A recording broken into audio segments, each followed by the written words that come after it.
Angels, demons, fairies. The same phenomena, a different mask. For centuries, something has been watching us. Something elusive, shifting, ever-present. It has been called many names, described in countless ways.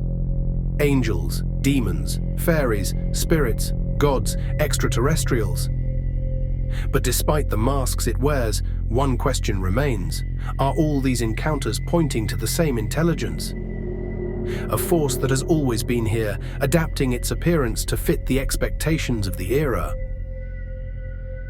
Today, we examine the unsettling possibility that the UFO phenomenon, the paranormal and ancient folklore, may all be threads of the same tapestry. In the modern age, we believe UFOs are technological craft, piloted by beings from distant planets. The evidence is overwhelming. Military encounters, leaked government documents, eyewitness reports. They watch us from above, track our movements, and seem to understand our capabilities better than we do ourselves. Declassified radar footage shows objects moving at impossible speeds, 6,000 to 20,000 miles per hour, executing maneuvers that defy physics, disappearing in an instant. In some cases, they are invisible to radar, but seen with the naked eye. In others, they are only detected on radar but remain unseen by human observers. These craft exhibit intelligence. They hover over military installations, nuclear silos, and research facilities. They have been witnessed near civilian airports, energy plants, naval operations, and even deep in space. If they ever chose to launch a first strike, our chances of survival would be slim. Yet beyond their technological capabilities, there is something deeper at play. A connection that links them to our consciousness itself. Throughout history, people have claimed to summon strange phenomena into existence.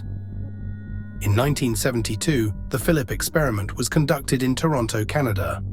A group of researchers fabricated a ghost named Philip, giving him a fictional backstory, personality, and tragic demise. Then, through seances, they made contact. They heard unexplained knocks, saw objects move, and even witnessed a misty apparition matching Philip's description.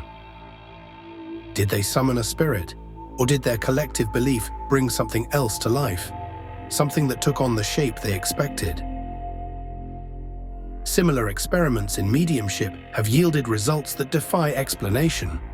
Through focused intention and belief, the paranormal seems to manifest, responding to human consciousness.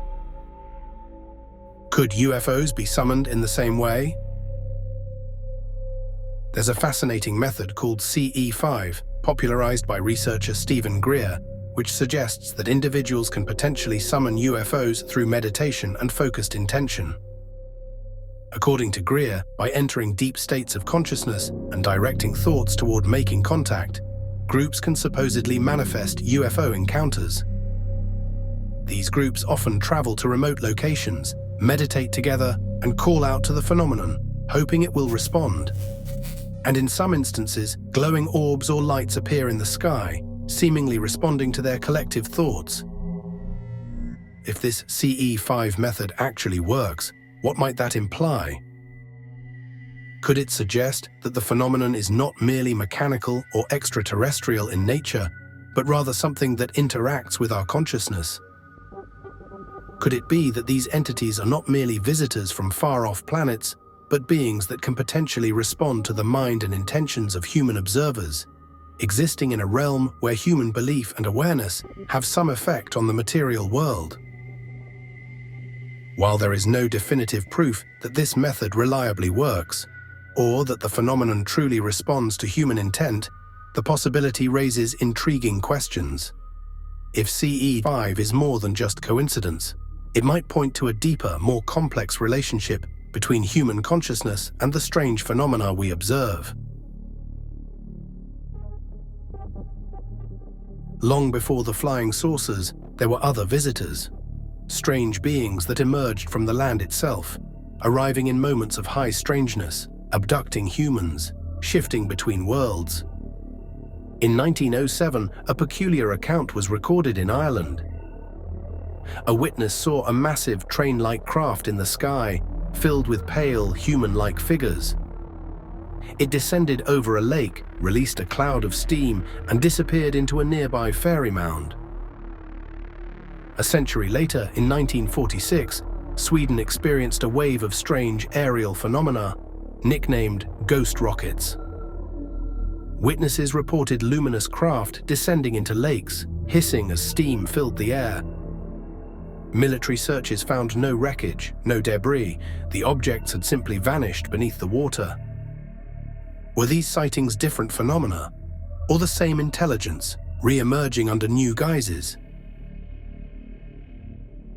Irish folklore speaks of the Owl Sea, or the people of the mounds, mysterious, otherworldly entities that lived beneath the earth, interacting with humans, abducting them, manipulating their fates.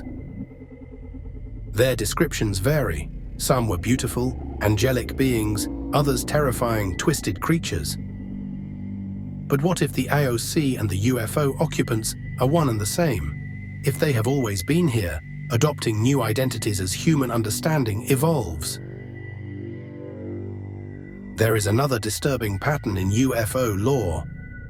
They do not merely navigate our skies, they penetrate our world in ways we cannot comprehend. In April 1947, during the Kon-Tiki expedition, explorer Thor Heyerdahl recorded something remarkable. As he and his crew drifted across the Pacific on a primitive raft, they witnessed strange glowing objects beneath the water. Sometimes they appeared as massive luminous shapes. Other times they surfaced, hovering above the ocean, spinning in the air, while marine life scattered in terror. These unidentified submerged objects, USOs, are often seen entering and exiting the sea. Some vanish into mountainsides, disappearing into the earth itself. Researchers have identified correlations between UFO sightings and areas of strong electromagnetic disturbances, regions where gravity itself appears to fluctuate. In some locations, vehicles stall, lights flicker, cameras fail, time seems to distort. Are these anomalies the remnants of an advanced propulsion system?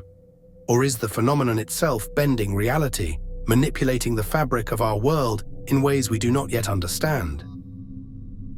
Perhaps the most unsettling realization is that we may not be dealing with extraterrestrial visitors at all.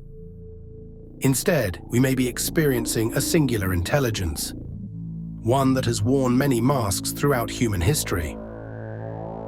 Reports of alien encounters describe a bewildering variety of beings. Over 2,000 different types, over 30 different variations of greys alone. Some entities appear as insectoid, others as reptilian. Some claim to be from distant star systems, while others insist they exist outside of space and time. Could it be that the intelligence behind these encounters is fluid, morphing to fit the expectations of the observer? Consider the parallels between modern abduction reports and ancient folklore.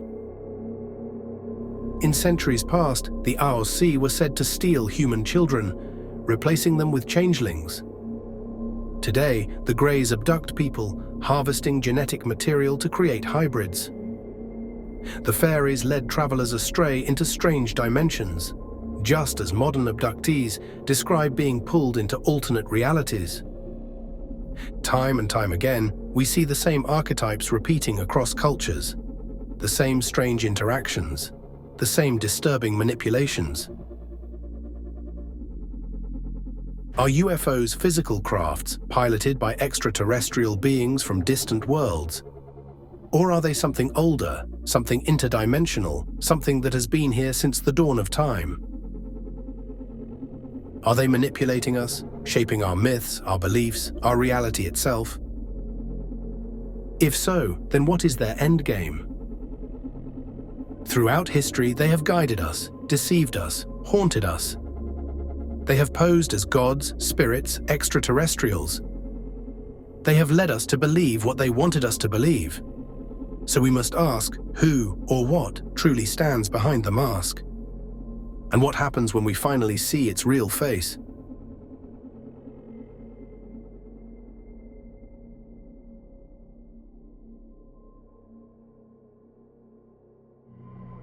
Thanks for watching Mysteria Luna. If you are interested in these topics, like, share, and subscribe.